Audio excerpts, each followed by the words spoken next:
There it is.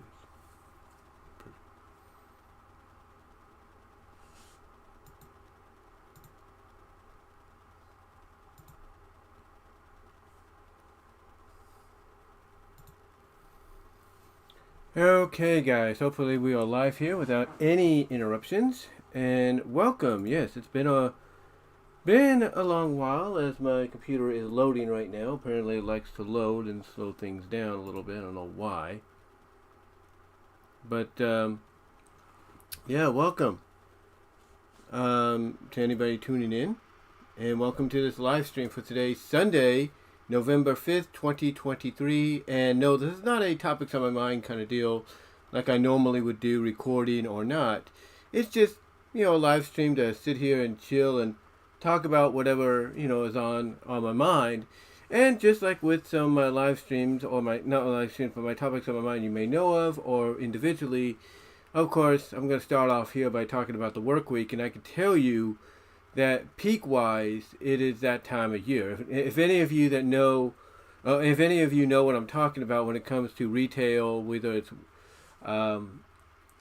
working in the stores or working in warehouses, distribution centers like I do, peak season is basically like, be prepared for not only a schedule change to where normally you might go in at a certain time, but now you have to go in earlier, and then, still get off at the same time you normally do. It's one of those scenarios, or basically you get off a lot later than planned. For example, my sister, she goes in at 4. My sister, who helped me get in there. She normally goes in like I do at 6. So that's like, okay, you got plenty of time and everything, but basically, she now goes in at 4, along with mostly everybody else, with a few exceptions, me being one of them, and along with a few others. But she goes in at 4 now, still gets off at 2:30. My second oldest nephew, her son goes in at 3:30, his normal time, or 3 o'clock, I should say, 3 o'clock, 3:30, his normal time, and he doesn't get off until about 1:30. Normally it'd be 11:30, but he has to work an additional 2 hours because it's, like I say, peak season. And I can tell you honestly, this past week definitely showed that, because in the first couple of days, it's like, okay, Amazon was, it's like, okay, we have 2 separate areas. We do have 2 separate areas, and Amazon is usually worked on a lot. It usually is. They're worked on, they got things going, we're doing stripping, whatever, or wherever I'm at. I'm either with Amazon or I'm over at stripping, or sometimes I'm shipping, who knows.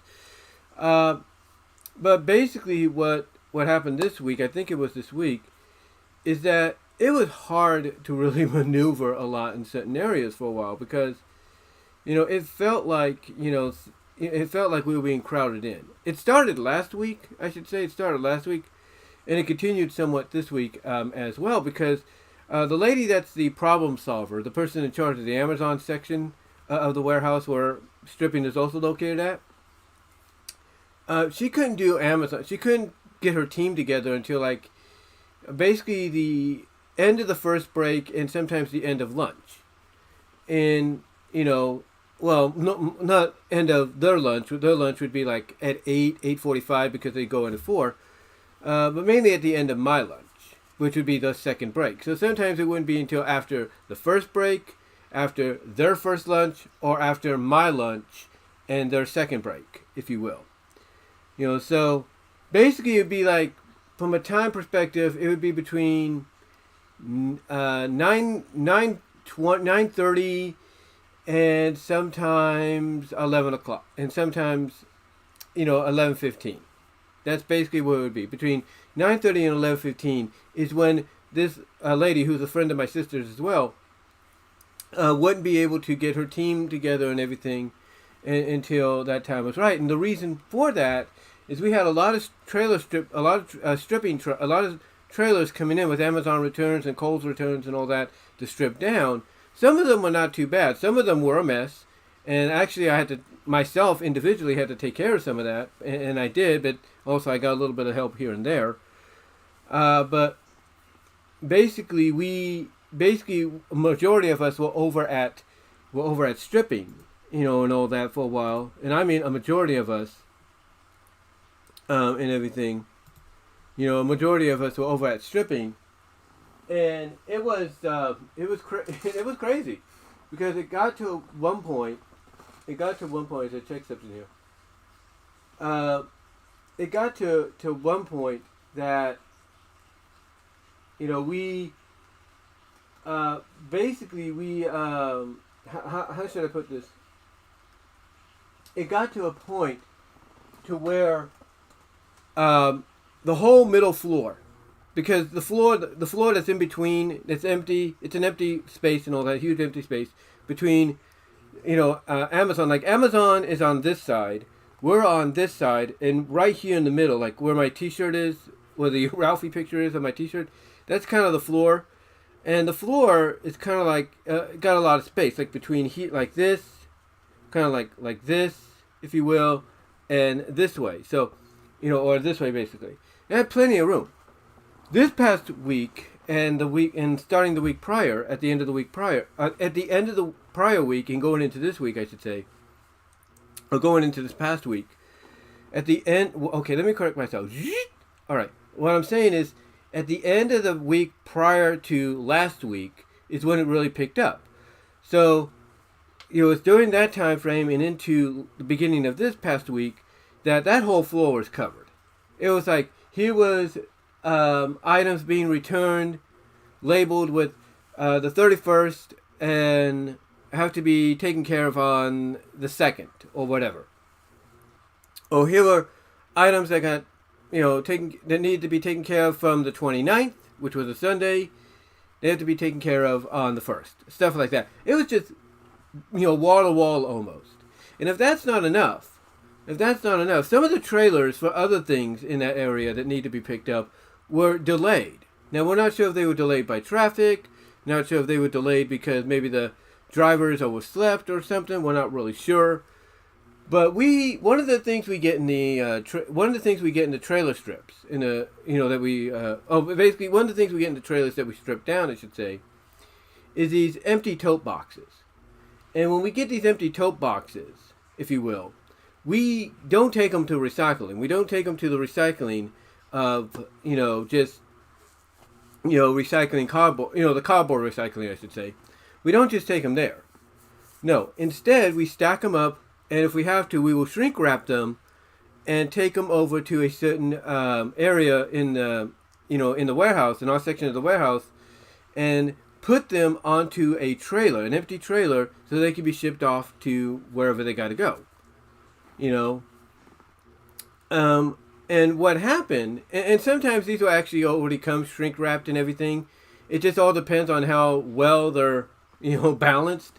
Because there were several cases this past week that myself and others had to rebuild these tote structures, if you will, because they were shrink wrapped, but they were leaning over to where even if you put the pallet jack under the pallet, lifted it up, it was not going to stay steady. I mean, you'd be lucky if it stayed steady, and there were several times that we were, but at times it would basically be like, as soon as you're moving it, it would go, and you just gotta let it fall, and you gotta let it rebuild. So that's what myself and I'm guaranteeing you several others had to do this past week, and will still do this week, upcoming, starting tomorrow. But what I'm getting at basically is in that section of the warehouse. Like, that section is like right here. Like, here's our section. Here's stripping. Here's Amazon, and here's the middle area. We put all the returns that we take off the trucks that we're stripping for Amazon, that will be, that Amazon will use to return them to Amazon, if you will. So, here's our area, right? Amazon, stripping, Amazon, and the floor in the middle where we put the returns and everything, right? So over on this end, like right where my G5 figures are, if you will, that's kind of like where the other trailers are for the other stuff, the other miscellaneous stuff, if you will. Mostly like the totes. So, usually when we take it over there, we have no problem. One trailer will be open, or both trailers will be open, because there's two tote trailers. One or both will be open, and we'll put, the already shrink wrapped totes in there, or the ones we just shrink wrapped in there, to be shipped out, to get ready to be shipped out, right? Well, this past week, and like I said, at the end of the previous week at the end of the previous week before last week, that's what I'm trying to say. At the end of the previous week before last week and going into this week, that's what I was trying to say. What happened is that we had a bunch of, shrink wrapped totes, and because they got to be at a certain height. They got to be like a certain height. Like they got to be like to this height almost. Like let's say I'm standing up right now. Hold on. Like I'm standing up right now. They got to be like up to here, just like right about a little above me, just a little bit above me. So so basically what happened, like I said, starting a week ago this past Friday and continuing into this past Monday, what happened is that we had a bunch of shrink wrapped totes, either ones that were already shrink wrapped or ones that we did, just piling up, in that area, because basically the trucks that were supposed to come get the shrink wrap stuff did not show up. They did not show up. And it's like, what is going on here, right? I mean, eventually they did, but basically because they didn't show up, it was basically making things hard for a lot of us to walk, to get around, to, basically put the palletized totes, empty totes, if you will, in an area. It was getting hard. It was getting hard and all that. And, and again, that's just an example of how peaked it was. I mean, not only did you have all this Amazon return and Kohl's return stuff being, palletized, already palletized and labeled and put onto the floor to, the empty area of the warehouse where we're at, to be basically taken over to the Amazon side, to be broken down and then, scanned and put into trucks for returns, to be returned, I should say. Not only did we have that crowded up, but we had, like I said, the tote situation crowded up. And then if that's not it, we had what is known as the 561s and the 811s, mostly the 561s, which were mostly Kohl's, and everything, stacking up as well, because those trailers were delayed. And if that's not enough, some of the trailers that we were supposed to get in were also delayed as well. Now you might say, well, that's beneficial for you guys. You can take a break. No. You see, we were still busy putting all these, stripping down the other trailers and everything, that even when we got done with them, we were still awaiting more, because we had more scheduled. Now, here's the thing: if they didn't get us those trailers didn't show up, then we wouldn't first of all be getting VTO. Let's be honest with that. We would not be getting VTO. What we'd be getting, basically, ladies and gentlemen, and that's just my laundry in the back, and I'll have to take care of that in a moment. But what we'd be getting basically is sent to other departments, to help out.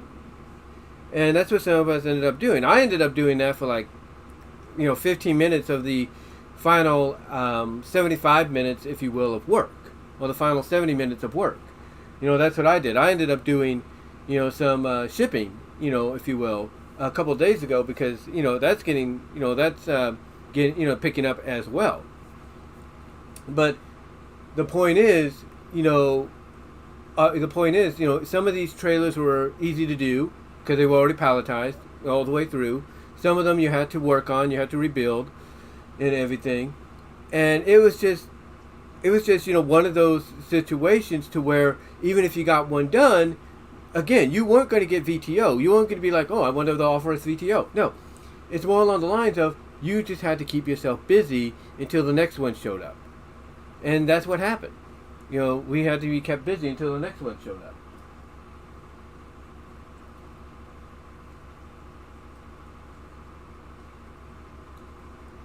I mean, here's the thing too.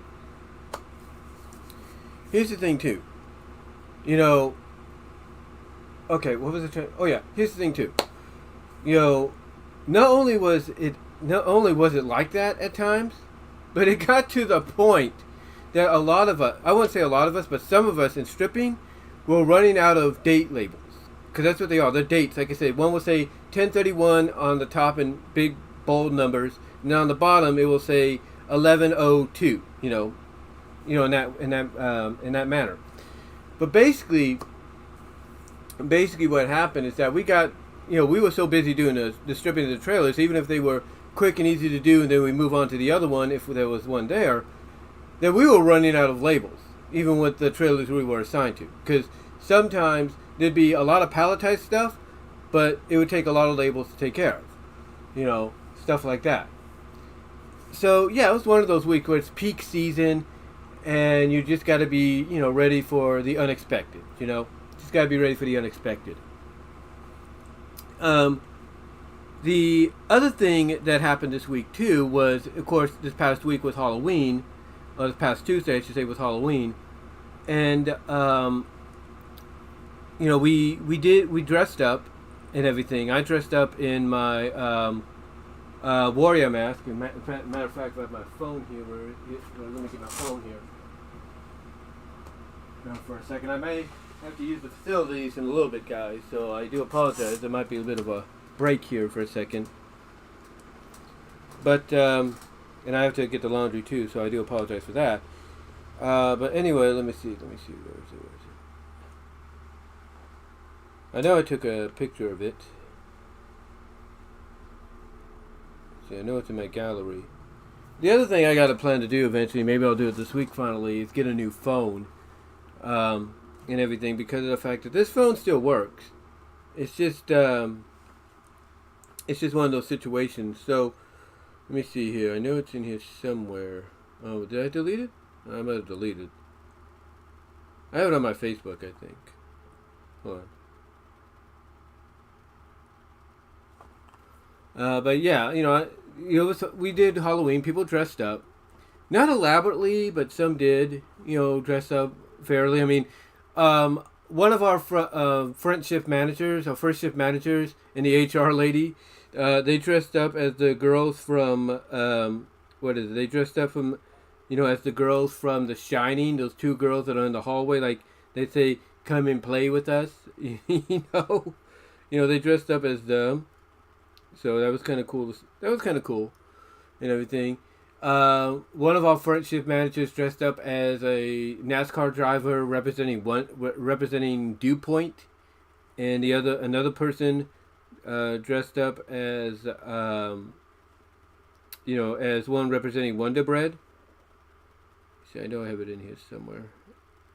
Like I said, I'm probably going to use the restroom in a bit, guys. And there's the phone. Hold on. Hello? Hello?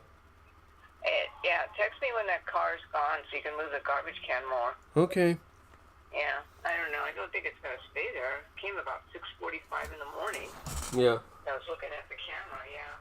Oh. Okay, I'm going to leave here probably after a little bit because, it's going to get dark. Okay. Oh. I've been sitting here watching Yellowstone with Shannon, the series, because they're going to have a new season. Okay. Yeah. So it can't be too bad, Yeah. It's got the slavery and the Ku Klux Klan and stuff like that. Yeah. Oh. Okay. All right. All right. I'll talk to you a little bit. Okay. Bye. Just text me. Okay. Bye.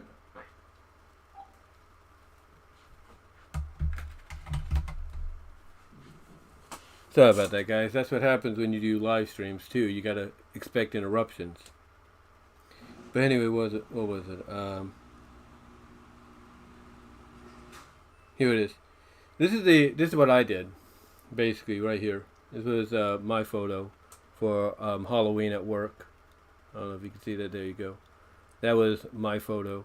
And I had a Superman jacket on too. What I also did is I took my Superman costume that I've had before for the past few years, just in case, but I didn't really need that because there were others that just wore like little simple mask or something here and there just to, get themselves, in the spirit, if you will. But that wasn't all they did either. Because they also said that if you have, that basically if you have pictures, or they would, well, basically pictures that they would make copies of, they would make copies of and everything, to bring them in, to bring them in of your relatives that have passed on from you. So what I did is I took a picture of my grandma from my dad's side over there, and I took a picture of my grandparents from my mom's side over there. So that's what I did. And what they do is that if you want to keep the original copy, or there's something in there you don't want in there because maybe let's say let's say in my case you have a sibling that might see that and be like, why am I on there? What they'll do is they'll kind of they'll fix that for you, and they'll just focus on what you want in there. So that's kind of what they did here, and that was nice of them to do. After that, and then of course, I think what was it, Thursday we did what was known as a lotteria. We didn't have the normal agenda notes and all that like we normally do. All we had, what they did is they kind of just said, this is what's happened, this is the schedule, you're done. But what we had was known as a lotteria, which is Spanish for bingo, a lottery bingo, if you will. And we did that, and then the rest, and then the rest of the week, of course, we were just working. As a matter of fact, getting back to what I was talking about with my job, and everything. Getting back to what I was talking about with the job, if I can bring that up. Let me see here. Let me go to the gallery. I know that's in the gallery. I know that.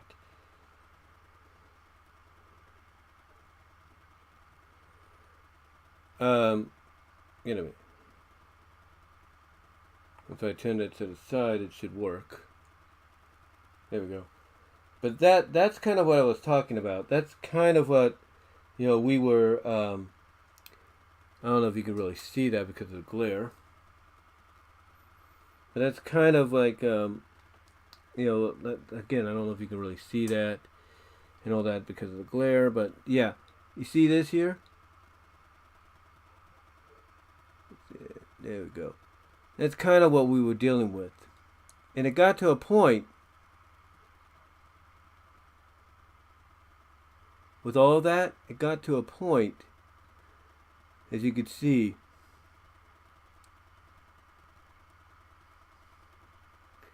it got to a point basically to where basically we had, because here's the space where we put the stuff at, right? And then, like I said, here's Amazon,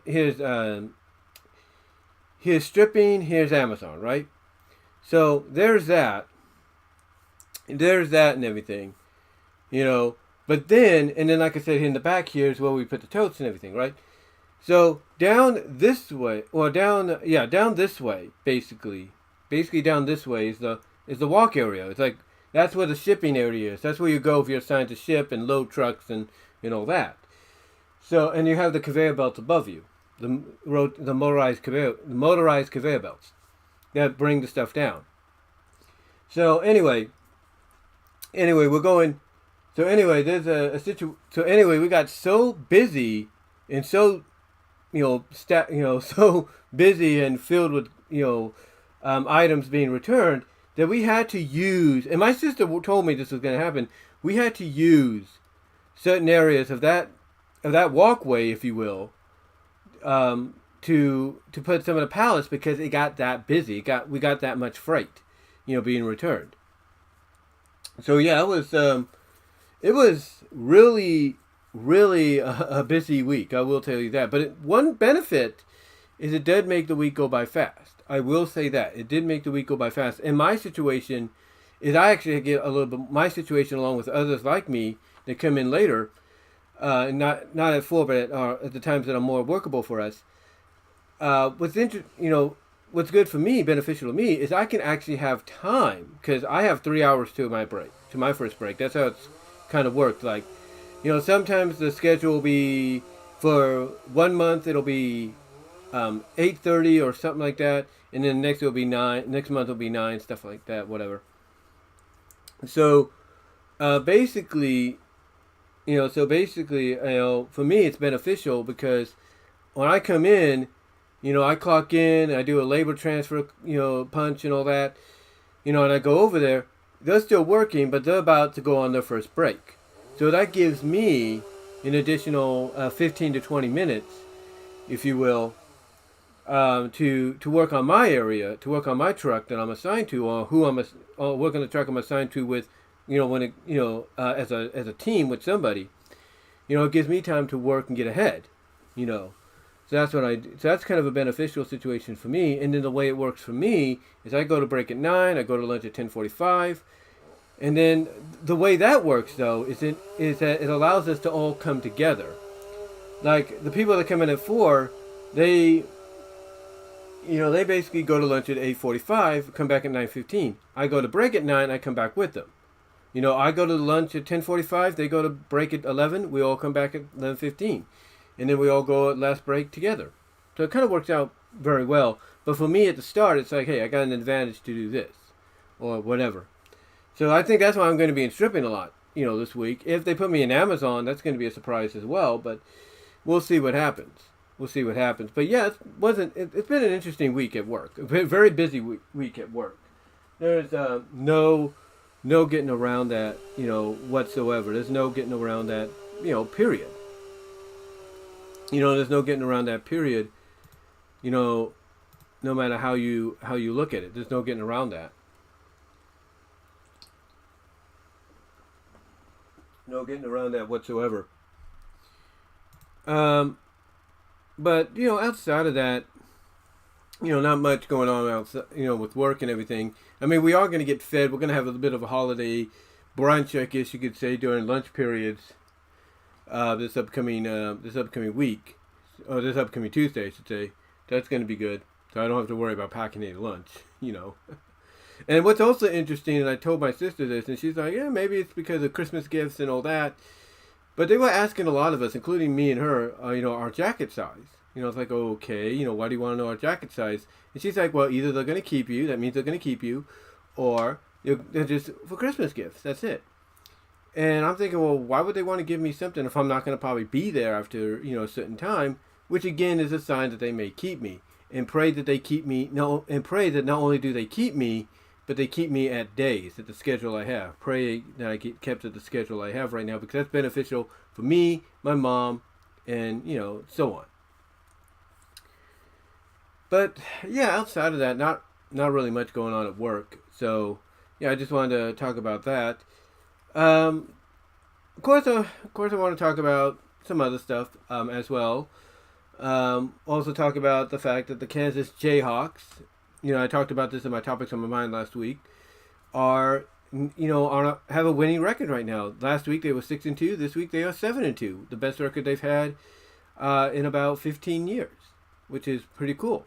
Which is the last time they went to a major bowl. Now, what this does for them, honestly, is it puts them kind of like in that wild card position to, be inserted into the Big 12 championship. It puts them in that position. But, or at least be a co-champion if, depending on whoever wins the Big 12 championship game. Right now, the front runners for that Big 12 championship game are Texas and Oklahoma State. But, again, that could change. That could change within the next few weeks, and Kansas can find themselves in there. Right now, Kansas is in more of a position than they were last year to get in a very good bowl game. Last year, they got into Liberty Bowl against Arkansas State, which isn't a bad game, and they did pretty good, even though they lost. This time, they got a chance at 7-2 to be in an even better bowl. There's a good, in fact, if this season was to end right now, the Holiday Bowl, in my opinion, would pick them up. There's no doubt. Because the Holiday Bowl is like the biggest, bowl game outside of trying to get into a New Year's Day 6 or the playoffs, if you will. That's the biggest bowl game. So to me, I think the Holiday Bowl would definitely be their destination right now. Well, I think Kansas State, the way their trajectory is going, they could end up being Liberty Bowl bound, this year instead of being where they were last year. You know what I'm saying?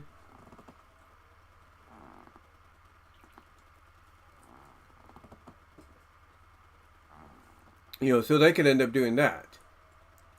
They can end up doing that. But yeah, that this is a big surprise. I mean, it's definitely an improvement from last year. Definitely an improvement. Kansas, they still got a tough road ahead of them. There's no doubt they still have a tough road ahead of them. I think. Let me see.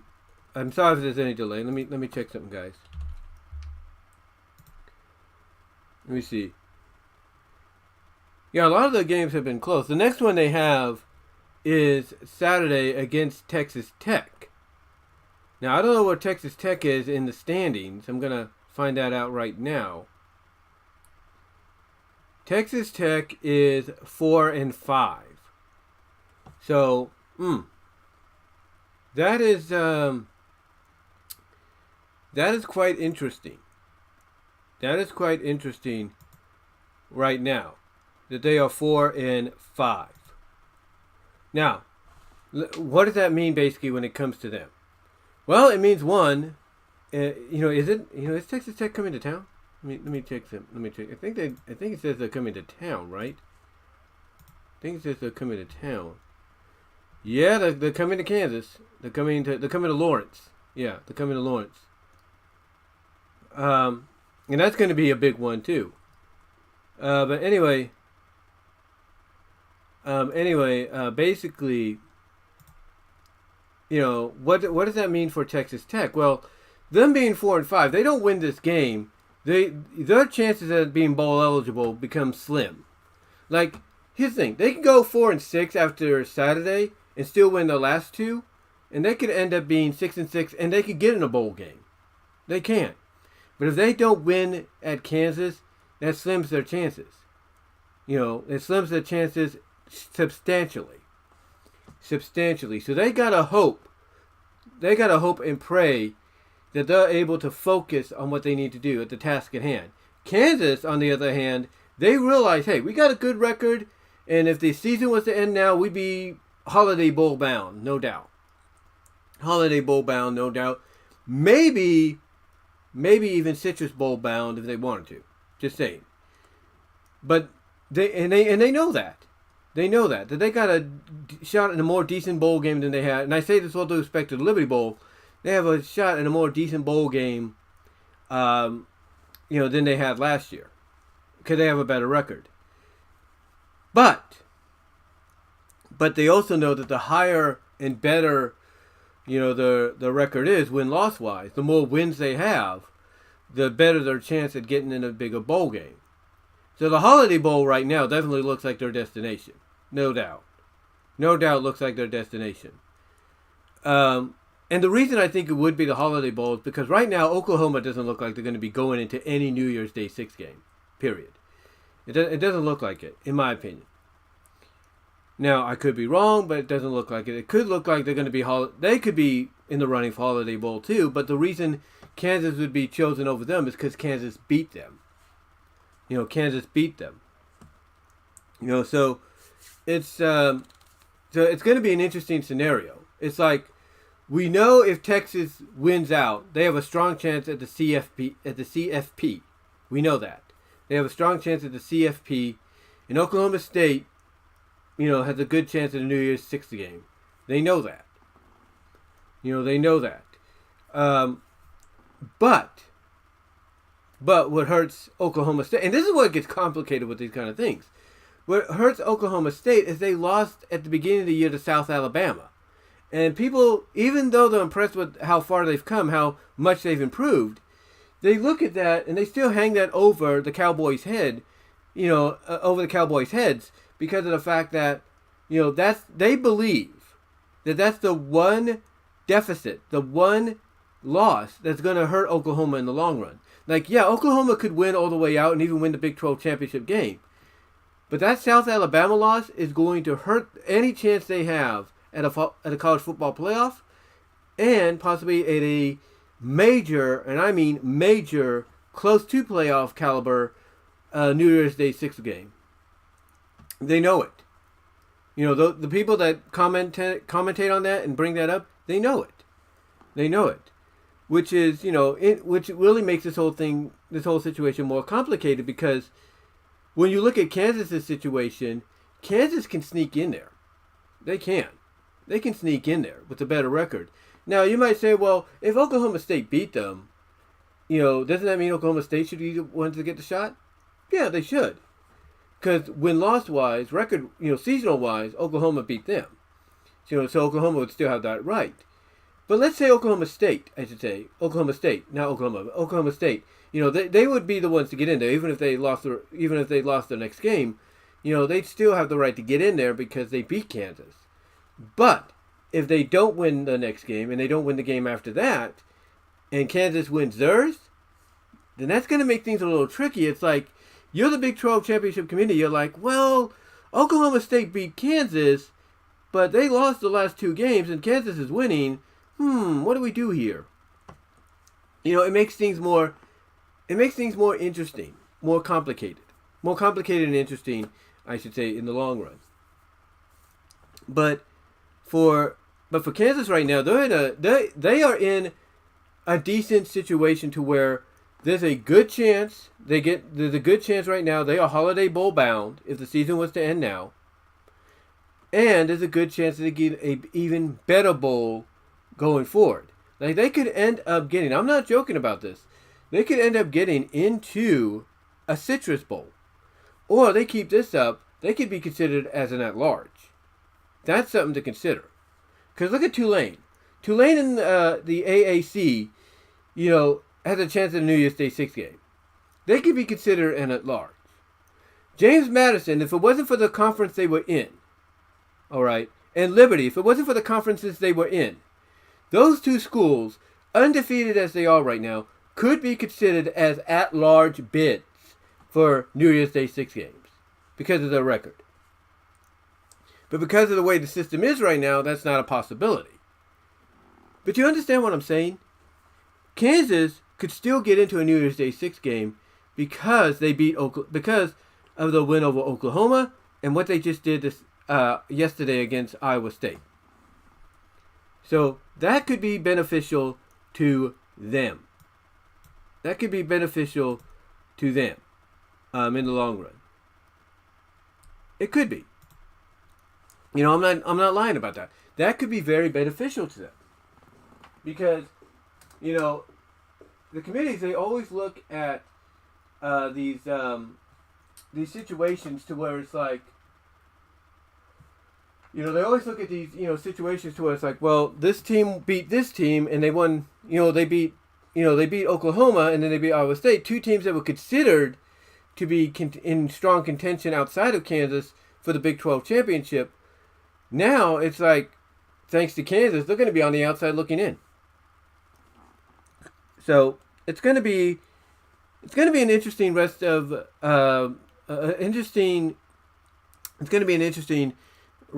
the Big 12 season. I will put it that way.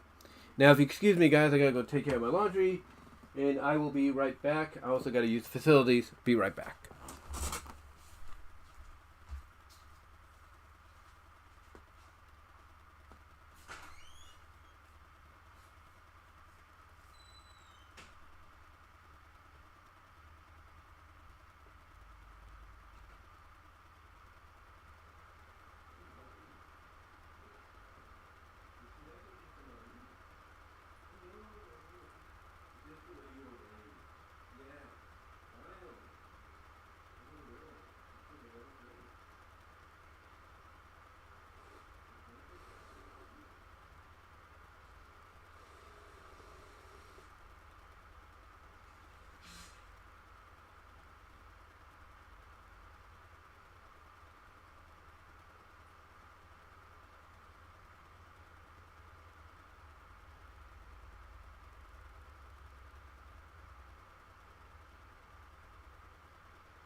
Sorry about that.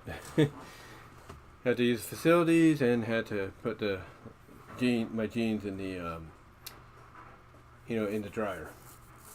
But anyway, getting back to what I was saying, it's going to be an interesting rest of the season, if you will, for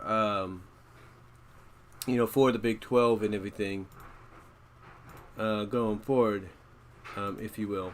It's going to be very, very interesting. I will say that. To be very, very interesting. I checked something here. Hold on.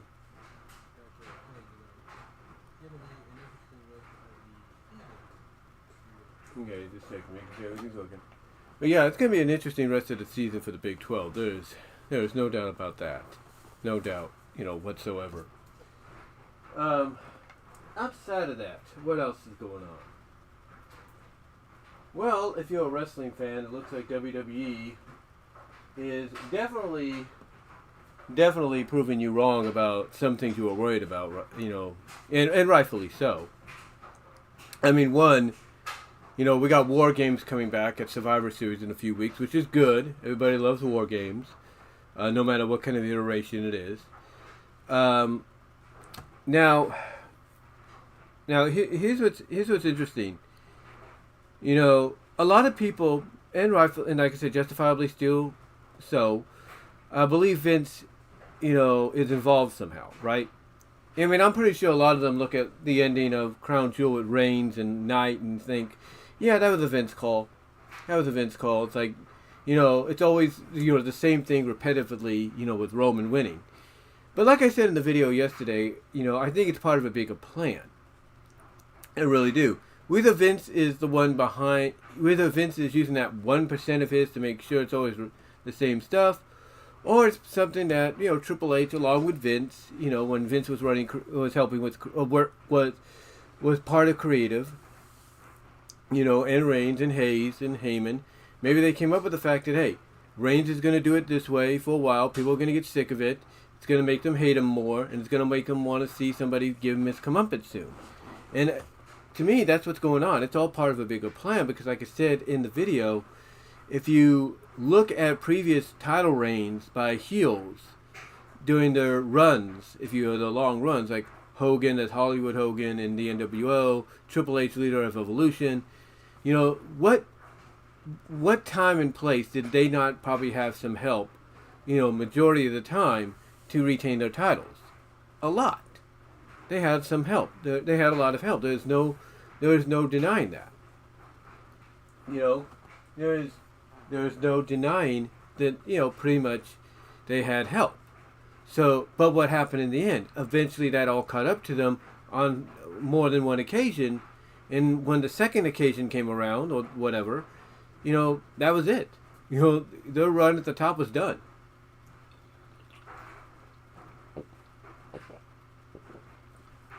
As far as being heels, that is. Their run at the top was done as heels. Because when they became baby faces, or semi-regulars, their runs, if they were world champion, were not long.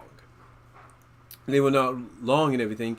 And honestly, if you make a comparison between Reigns and Brock Lesnar, Brock, when he was champion, with the WWE or Universal, he would not always be around, but here's the catch. He always, whether as a heel, a face, in between, he was somebody that would always do the job on his own. He never had to worry about people helping him. He never had a group coming out and saying, hey, we're going to help you. No, he always did it on his own. And people would say that despite him not being around, as much as he should have been, at least he was a more credible champion. At least he wasn't always, having people cheat, on his behalf to help him win. It wasn't the same repetitiveness, if you will. Now, some might say, well, look at his matches and everything. It's always the same stuff. That's true. But Brock's matches, again, even though they were the same kind of, I guess you could say, atmosphere and all, or the same kind of routine and all that, even though they were the same kind of, routine, the same kind of dance, the one thing people would say that puts him over Reigns right now is, it even though it was the same kind of match routine at times, you know, he never had interference. He never had interference. And there was always a difference in how he won his matches. You know, whether he won it by the F5, whether he won it by referee stoppage, whether he won it because of submissions, knockout, you know, whatever. You know, there was a bit of a variety sometimes to his matches.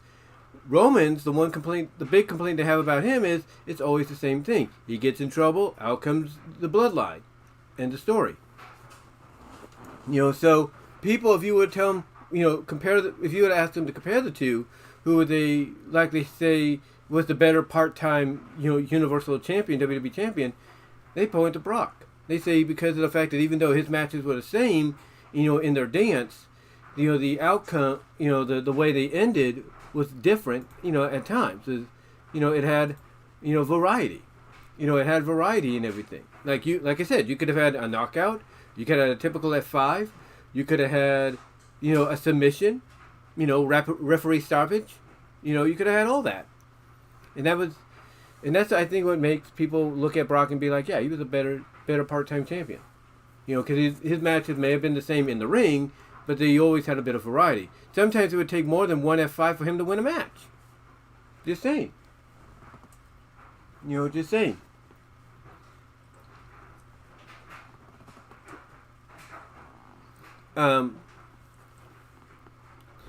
But yeah, you know, again, you know, you look, you know, again, getting back to what I was saying though, you look at, you know, some of the things with Crown Jewel and, you know, War Games coming back, and it's like, you know, there is definitely enough, and then you look at how Raw's being presented and SmackDown now at times is being presented, you can definitely tell that, you know, those worries, as I've talked about before, about Vince being still in charge or something like that, are gone. Especially with all these reports that have come out that Ari Emanuel is like, hey, Hunter's our creative guy, he's going to stay our creative guy. You know, no change. You know, no change whatsoever. Because let's be honest. Yeah, even if Vince does have a 1% say in Roman and how he wins his matches, we don't know how that all came about. You know, honestly. I mean, Triple H, here's the thing. If Triple H wants to, and he's probably considering it, he's probably saying, Roman, you got to lose that title, and you're going to lose it soon. He says, and he's probably looking at the deal like, look, I know you got all this and all that, and I know it says you win like this, that's fine. But we got to get to that point, and you know it. So I guarantee you, under the Triple H regime, there's no doubt he'll probably lose it. It just takes time, and what Triple H is looking at is the bigger picture. He's looking at it like, okay, you know, storyline-wise, everybody's going to get sick and tired of the same old crap. Fans are going to get tired of it. We're going to have a solution. And like I said, there's a variety of solutions that can go down with that, and all you have to do is check out the video that I did talking about it yesterday. But, you know, outside of that, and like I said, with War Games coming back, you look at War Games and you're like, well, if Vince was in, and you have to ask yourself, if Vince was in charge still, do you think we would have War Games? No. We wouldn't have War Games. I'll tell you what we would have. We'd have brand superiority Survivor Series is what we would have. Yeah. Vince would take what he's seen with Nick Aldis and Adam Pearce and say, okay, brand superiority, Raw versus SmackDown. All stories on hold, Raw versus SmackDown. Yeah. You think we would see that? No. Do you think we would have saw the return of Kairi Sane? No. We wouldn't have. Especially as a heel? No. Do you think honestly what people are projecting is going to happen would be happening? The WWE's take of the Black Lotus Triad? Or the Black Lotus Squad? Whatever you want to call it, the Black Lotus Triad, what is it, the Black Lotus Squadron or Squad or whatever they're going to call themselves? Assassins? You know? Do you think we'd be having people talking about that? No, of course not. Nobody would be talking about that if Vince was still running things. And this is, again, further proof he's not doing that. This is all a Triple H move, and you see it. Triple H sees that, you know, if they're going to go the route with Bayley that fans are hoping that she'll be babyface, then that's the route they're going to go. Because he knows Bayley turning heel, that was a Vince idea. That, yeah, maybe Bayley suggested it, and Vince was like, oh, damn, that's a great idea. Glad I thought of it. You know, Triple H knows that was, that Bayley may have suggested it, to keep herself relevant, and Vince went with it, probably taking credit for it. But he knows Bayley's better off as a babyface. Whether she's the Bayley that we see now, or she reverts back to the hugger, or she becomes something in between. He knows Bayley's better off as a babyface. They know that. And if you're putting this Black Lotus triad, this Black Lotus squadron, if you will, together, hey, more power to you. More power to you, if you know what I mean. I mean, look what they were doing in NXT. I don't know if it's part of 2.0 or with the end of the Black and Gold, but look what they were doing there. If we get something like that, well, I wouldn't say something like that, but something similar to where you have Xia Li show up on SmackDown, is part of it. You have Asuka show up. You have Boa show up. Well, I'm just saying. The point is, everything we're seeing now should be further enough proof that Triple H is running things. Because I guarantee you, if the sale did not happen and become official a couple months ago, if that did not happen, I guarantee you none of what we're seeing would be going on. None of it. None of what we'd be seeing would be going on. Period. But we are. We are seeing it. And that's a good thing. That is a definite good thing that we're seeing that. It is. Now, speaking of wrestling and speaking of Triple H, here's a question I have for you guys. Is Triple H running creative in WWE affecting Tony Khan in AEW? Is it affecting him? Because honestly, I think it is. And you know why I think it is? Because even though there are some bright spots here and there that hopefully they will capitalize on when, the opportunity presents itself, and we could see it. We could see it, honestly. I think what's going on with Tony, even though, like I said, he has these bright spots here and there with the whole MJF and who's under the devil mask, and MJF and Adam Cole, and MJF and Roderick Strong and the Kingdom, and Samoa Joe, and what's going on with the LFI and FTR and House of Black and all that, and Starks and Big Bill. You got all this. You got all these stars that could be aligned. That you got all these stars that, if aligned correctly, could definitely do a lot more good for you. A lot more good for you, I should say, than bad. A lot more good for you than bad. Here's the thing. Despite him having all of that, I think what's going on, honestly, is Tony Khan. He probably won't come out and say it, or anybody else that might be a true AEW diehard that doesn't want to see it this way. But I think Tony Khan, honestly, I think he's intimidated. I think he is intimidated with Triple H. Or by Triple H. You know why? Because when it was Vince, Tony Khan's like, Vince McMahon, see now, old man doesn't know what he's doing. I know what's going on. Fans are gonna, I'll do whatever I can. It's gonna be easy pickings. Vince stands no chance against me. I know what I'm doing, and people are gonna flock to me because they don't like Vince. With Vince, it was a lot easier for him because as a fan, fans could relate with him, and because they didn't like Vince, they would, gravitate towards Tony. So it made it easier for Tony to put whatever he could together, and fans would buy into it and just build off of it. Now that Triple H is running things, as we saw last year and as we're seeing here, Tony Khan, I think, is intimidated. I really do. I think Tony Khan is truly intimidated by Triple H running creative because it's like a game of chess, and Tony Khan is falling way behind on the game. He really is. Because when it was a chess game against Vince, all he had to do was see what Vince was doing and say, that's a Vince, fans are going to like that. Checkmate, boom, here, I'm going to do this. And he would succeed, and fans would be like, oh, I'd rather see what he's doing. He just checkmated Vince with that move. I'm going to go check what he's doing. But now that he's playing the game against Hunter, it's like, Hunter did this, and that's a good move. let me try. I want to try over there, but Hunter did that too. It's more difficult. How do I move the? How do I checkmate him? You know, he's trying to figure out the best way to checkmate Hunter, and he can't. He can't checkmate him. He can't checkmate him as well as as well as he did with Vince, because Hunter has been in the ring. He knows what it's like to have his creative written for. He's been in the business a lot. He's been in the business, in ring and behind the scenes, longer than Tony. So he knows how to make the right moves. He really does. He knows how to make the right moves. Now you might say, well, that didn't help him when AEW went head-to-head to them when they debuted. That's true. That's true, but here's the thing.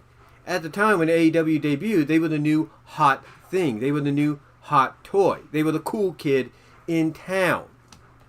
And fans flocked to it. Fans flocked to it. They wanted to be part of that coolness. They wanted a part of that new toy and everything. So they would watch AEW over NXT more so than anything. It wasn't anything that Hunter was doing that was bad, mind you. It was the fact that basically people would rather be part of the coolness that was in town. But now that cool factor is crashed and burned. That new toy has lost its flavor of the month. And now, basically, they're looking at Triple H now. And now, the one that's become the cool kid and become the new toy in town, or basically the one that's resurrected itself as a phoenix, as a phoenix rising from the ashes, that's become the new kid and the new toy, the new cool kid in town again, and the new toy that people used to love, didn't love, and love again, is WWE and Triple H. And Tony Khan doesn't know how to handle that. He doesn't. Tony Khan does not know how to handle that. So he's basically trying to throw, crap at the wall to see what sticks. He is. I mean, look what he's doing with MJF right now. You think he would have MJF, take time, to do promos and all that, maybe do a tag match or whatever, continue what he's doing with the Adam Cole situation, instead of defending championships against people that all of a sudden are getting championship matches. You see what he's doing, and he's doing that to try to get people's attention. That's the only reason why you see a champion defending his title in one of the best matches on AEW free television all year against Kenny Omega on Collision. And why you see him defending it, randomly against Daniel Garcia this Wednesday on Dynamite, it's because what Tony Khan is doing is he's trying to get your attention to be like, I bet if I have MJF defend the title against Kenny and then Daniel, it'll make people tune in because it'll make them wonder, will he make it? Will he make it to Full Gear with the championship? Or will it be somebody else that faces Jay White? You see, that's what he's doing. He's trying to basically make you tune in by doing these championship matches, even though you know what the outcome will be. That's what he's doing. And, a lot of people look at that and they're like, Tony, you don't have to do that. You don't have to do that. You just need to focus on what people want to see. From a storyline perspective and in-ring perspective, you need to get that balance so that people will have a reason to tune in. You have freaking Adam Copeland now, Edge, on your roster. You have him part of a 6-man tag. You just brought in Ric Flair to help be part of Sting's retirement tour, with the possibility that he might get in the ring, unfortunately, in the eyes of a lot of fans. You have all this, and now it's up to you and whatever team you gathered together to piece it all together and make it work. You got, make it work. Find a way to get people to get invested. Because all you're doing right now, in the eyes of a lot of folks, is throwing crap at the wall. Which, again, makes me, makes me think and believe he's intimidated by Triple H running creative over WWE. Because Triple H is not like Vince. As I mentioned, with Vince, it was an easy chess match for him to see what Vince was doing and go like, checkmate, boom, I'll checkmate you with this. Now with Triple H, it's more like, how do I do it? How do I beat this guy? You can't. You can't beat him. It's kind of like in the game of Yu-Gi-Oh! When it first began. If anybody had all 5 cards of Exodia, and they just planted them down, that was it. Didn't matter if you in your second turn, your 4th turn, your 3rd turn, they put down Exodia, you were done. Pretty much. You were done. Or if they had all 3 Egyptian Guard cards, you were done. You know, that was it. That was it. Nothing you could do. You know, you were done. And that's kind of what you see here with Tony Khan. He's in that situation to where he's like, Triple H has hit him with Exodia. He's hitting him individually, if not at times altogether, with his Egyptian God cards. And all Tony is doing is trying to figure out, okay, how do I avoid Triple H inflicting more damage on me, taking more life points away? How do I avoid that? So he's looking and going like, oh, what do I do? What do I do? What do I do? You know, he's trying to come up with solutions, and he can't. He can't come up with solutions. And that's what's hurting him. You know, that's what's hurting him, you know, in the long run. And that's the truth. You know, that's the truth. But, you know, we'll have to see what he does, honestly, because if I'm Tony Khan and I want to, I mean, let's look at how desperate he is for attention. He said he had a big announcement this past Wednesday, right? What was that big announcement? Pre-sale code for tickets at All In 2024 go on sale this Sunday. Go to Ticketmaster. Bye-bye. That's all it was. It wasn't nothing major. It wasn't, I signed Hulk Hogan, brother. No, it wasn't that. It wasn't, let's say, you know, it wasn't, what else could he have done? It wasn't, I signed Teddy Hart or anything like that. No. Or it's, I've signed Mariah May. It wasn't that. No. It was, ticket sales go on, for pre-sale for tickets go on sale this Wednesday or this Friday. Bye-bye. He's getting desperate if he's doing that. He's getting desperate. And it wasn't what fans want to hear. It wasn't him coming out and saying, I have an announcement to make. And that announcement is we have a streaming deal with Max now. So all previous AEW content and Ring of Honor content on Max. Go check it out. It wasn't that. It wasn't that. Instead, it was tickets to go on sale. The guy is getting desperate. He's trying to find a way to checkmate Hunter, and he can't. Because he's not Vince. I mean, with Vince, Vince was a jobber to him. Let's be honest. He was a jobber. With Hunter, it's a different story. And we see that. We see that. Absolutely, we see that. And he knows it. He knows it. It's a different story. It's like facing somebody that has all 5 cards of Exodia or has all 3 Egyptian Guard cards. Just saying. Just saying. But we'll see what he does. We'll see what he does. Outside of that, what else? Well, I can say that, as you saw, and I'll show you guys again, I've got some new stuff. As a matter of fact, I'll show you it right now, because I did do a package opening on these, but these are some of my new video games. For the Switch, I got Super Mario Bros. Wonder. I'll be playing that soon. And then these are my actual, physically, my actual first PS5 games. Even though, with AEW Fight Forever, I've upgraded to PS5 because, you know, the PS4 version allows you to do that. And the same with Call of Duty Modern Warfare 2. It allows you to do that, upgrade to PS5. So technically you have PS5 games. But outside of that, but physically with the PS5 label on them, these are the first ones. And those would be Sonic Superstars and Spider-Man 2, and it's the launch edition. Yeah, it's the launch edition. So that's pretty cool. And I'll be playing those very soon. You know, so... And I've got plenty of space on my PS5 right now to do that, and I'll probably buy an external hard drive for that in the future as well.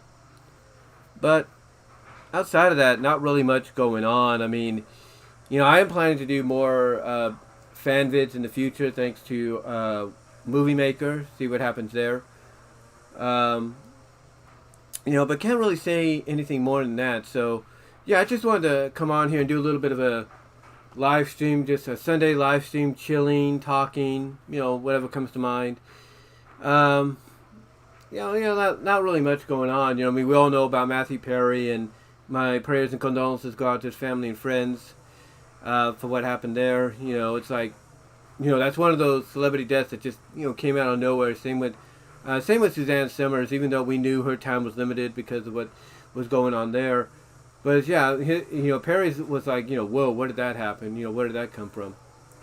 Oh yeah, there is. My prayers and condolences go out to both families there. But there is one more thing I want to talk about, and it came out yesterday. Apparently, the studios, all the studio heads, from Iger to Zaslav to everybody in the Hollywood studios that are part of the AMPTP, did a Zoom call, if you will, together. And then they sent out an email around 3 o'clock, I think Pacific or Eastern time, I'm not really sure. And they basically told SAG-AFTRA, mostly Fran Drescher, who's the president, hey, here's our last and final best offer. Now, I watched what Clownfish, Neon, and Geeky Sparkles had to say. And basically they said that, the studio said that before when it came to the Writers Guild, and that wasn't true. They actually just said that to see what they can get. And then when that didn't work, they had to come up with something different. Here, it's pretty much a repeat, but it looks like this might be definitive. It might be definitive. And they're giving the actors everything they want, if not more. And what is the union representatives are saying? Mostly, I think on Fran's behalf, give us a week to consider it. Give us a week to consider it. So yeah, they're saying that. Give us time to think about it. Give us time to think about it. And here's why I think they're saying give us time to think about it. Because they're hoping that the studios will be like, they might reject that. Got an idea. And I think this is what's going on. Fran Drescher and her team are probably hoping that, with them saying, give us a week, let us think about it, let us consider your offer. In their minds, it's a game of chess to where they're like, if we say that, they might email back and say, well, how's this? Well, we'll add triple, or we'll add we'll turn that double residuals into quadruple, or into triple. That's what they're hoping for. They're hoping if they stall, the studios will say, hey, we're going to give you that, and here's a bit more. That's what they're doing. It's a game of chess. It's a game of chess. So we'll see what happens probably by the end of the week. A lot of people are saying that if, this does get settled before this month is out and everything, or even before Thanksgiving, that basically if it gets settled, if you will, that, all we're going to get is like half of what we normally get with our shows our shows and stuff seasonally. That's pretty much what they said. That we'll get half of what we're normally used to getting. So, we'll see what happens. We'll see what happens. But like I said, I think the reason they're stalling, saying give us a week, give us some time, I think it's mainly because they're hoping that the studios will add to it. Like, they'll add to it or they'll improve on it. Like, yeah, this sounds good, but let's see what they do if we tell them we're going to wait. Or give us time. All it is a game of chess. All it is a game of chess. And they know it. They know it. So, yeah, we'll see what happens. We'll see what happens. Hopefully a deal does get made. A tentative deal, that is. But guys, let me know what your thoughts are down below. Again, I just want to come out here, do this little bit of a Sunday live stream, just chilling, talking about stuff that comes to my mind and everything. Let me know what your thoughts are on everything I've talked about. Let me know if you've gone through peak stuff at your job, during this time of year, whether it's warehousing or actual in-store retailing. Let me know. I'd love to hear from each and every one of you on that. And until then, I will talk to you all later. Thank you all for tuning in live. Hope you have a good Sunday. But yeah, give me your thoughts down below. Also, check me out on my Twitch channel at BW Roses and at BW Roses Discussions and all your favorite audio video podcast locations, except for Pandora. But mostly check me out at Spotify, where you will get